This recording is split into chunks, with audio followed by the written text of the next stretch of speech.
Assalamualaikum warahmatullahi wabarakatuh. Perkenalkan nama saya Kinaan Akmal Fadila dengan NIM 2111331 dari kelas Hukum Ekonomi Syariah 5I Universitas Islam Negeri Raden Mas Said Surakarta. Di sini saya mengerjakan tugas dari mata kuliah Hukum Acara Peradilan Agama yang mana dosennya Pak Yusuf. Di sini saya akan mereview buku yang berjudul Hukum Acara Perdata Peradilan Agama di Indonesia. Karya editornya yaitu Dr. Gemala Dewi Sarjana Hukum.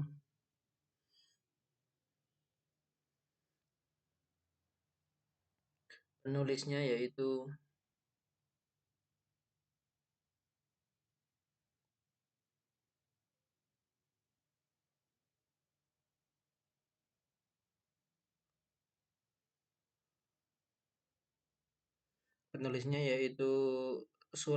Hajah Sulaikaini Lubis, Sarjana Hukum, Magister Hukum.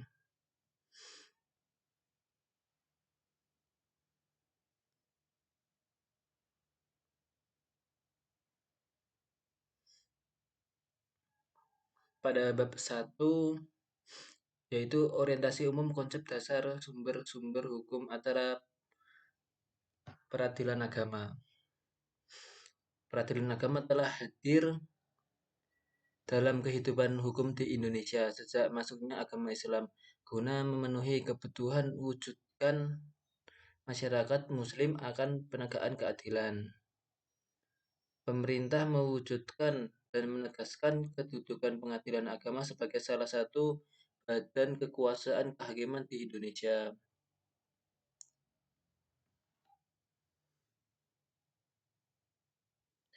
Dalam Al-Quran, hadis Rasul, dan ijtihad para ahli ulama Islam, terdapat aturan-aturan hukum material sebagai pedoman hidup dan aturan dalam hubungan termanusia atau muamalah, serta hukum formal sebagai pedoman beracara di pengadilan agama. Pada bab ini akan dibahas hal-hal penting berupa gambaran umum, istilah-istilah yang perlu dipahami, dan sumber-sumber hukum acara Islam yang menjadi pemegangan dalam hukum acara perdata peradilan agama di Indonesia. Yang pertama yaitu orientasi atau gambaran umum. Peradilan agama sebenarnya sudah ada sejak agama Islam dikenal dan diterima di wilayah Nusantara. Suatu contoh di Kerajaan Mataram kurang lebih tahun 1610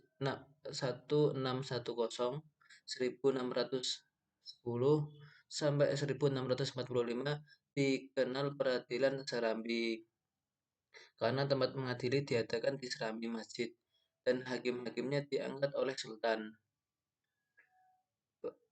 Pengakuan berlakunya hukum Islam yang telah ada sejak lama di wilayah Nusantara ini pada masa yang lalu tercermin dalam kegiatan peradilan di beberapa kerajaan atau kesultanan.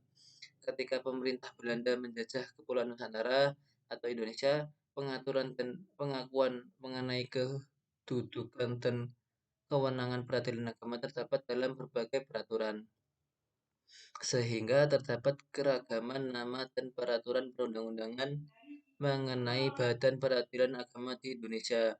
Di Jawa dan Madura digunakan istilah pengadilan agama atau biasa disebut PA, dan Mahkamah Islam Tinggi di Kalimantan Selatan dan Timur digunakan istilah kerapatan kadi dan pengadilan kadi tinggi atau kerapatan kadi besar. Selanjutnya di Aceh Mahkamah Syair serupa di Palembang Kadi Syara, di Makassar Syara Tante, dan di Bima Badan Hukum Syara. Setelah Indonesia merdeka, dalam Undang-Undang Dasar 1945, keberadaan peradilan agama ini diakui dan termasuk dalam lingkungan badan kehakiman sebagaimana diatur pasal 24. Namun belum ada undang-undang yang mengatur secara khusus susunan, kekuasaan, dan hukum acara dalam lingkungan peradilan agama. Adapun mengenai hukumannya, hukuman material Islam diakui atas dasar pasal 29. Selanjutnya itu konsep-konsep dasar. Dalam kajian hukum acara perdata peradilan agama ada beberapa istilah yang perlu dipahami, yaitu yang pertama peradilan,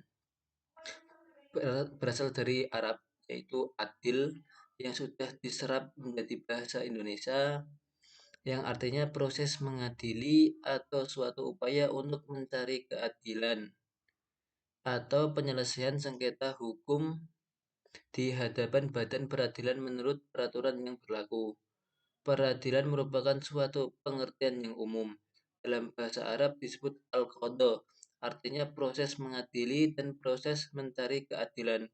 Dalam bahasa Belanda disebut rechtspraak dalam kaitannya dengan peradilan agama.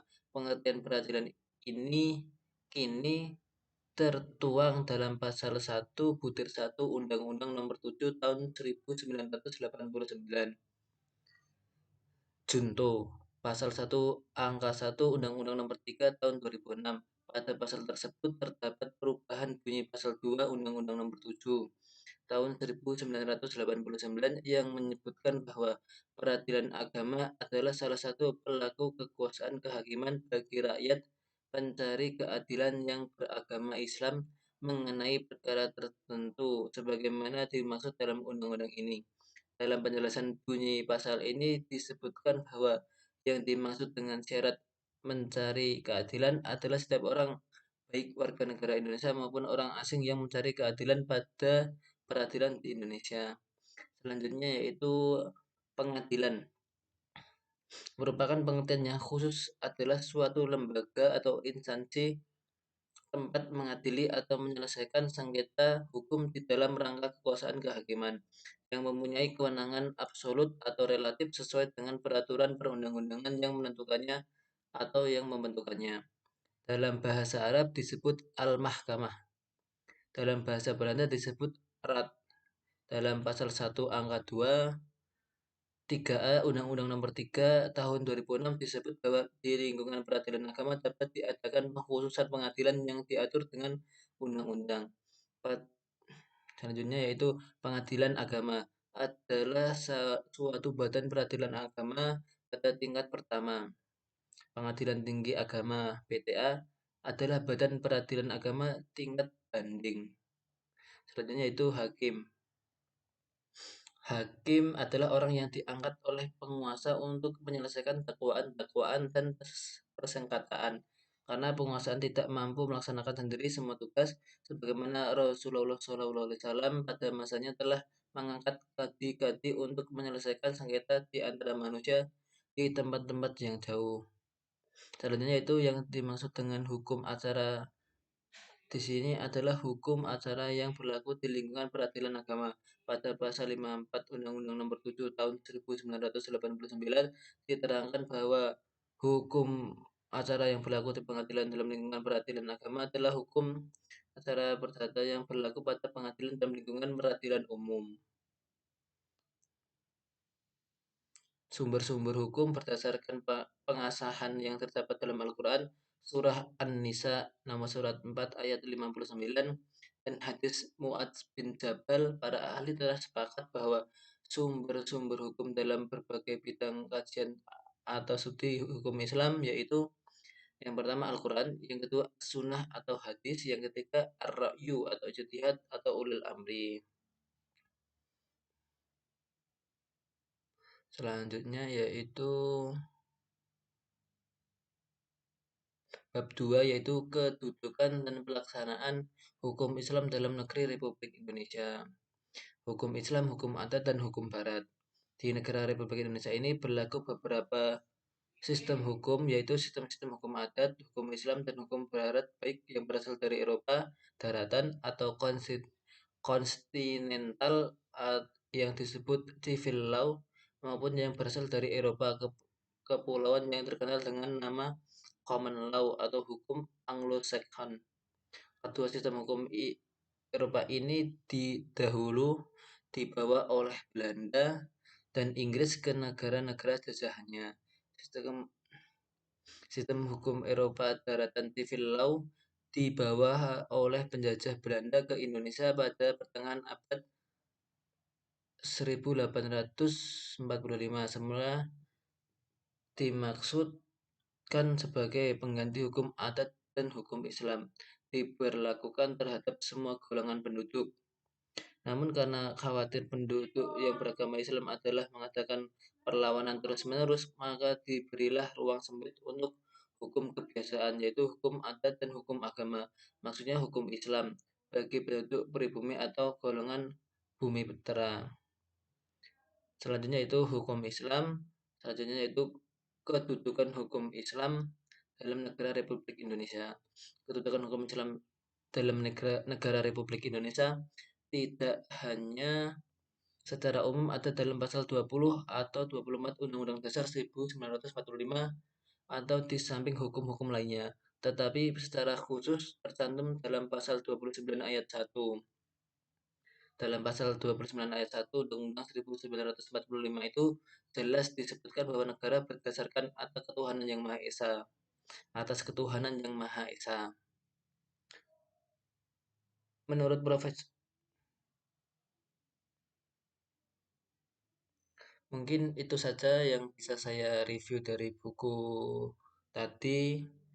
Bila ada salah kata saya, memohon maaf yang besar-besarnya. Wassalamualaikum warahmatullahi wabarakatuh.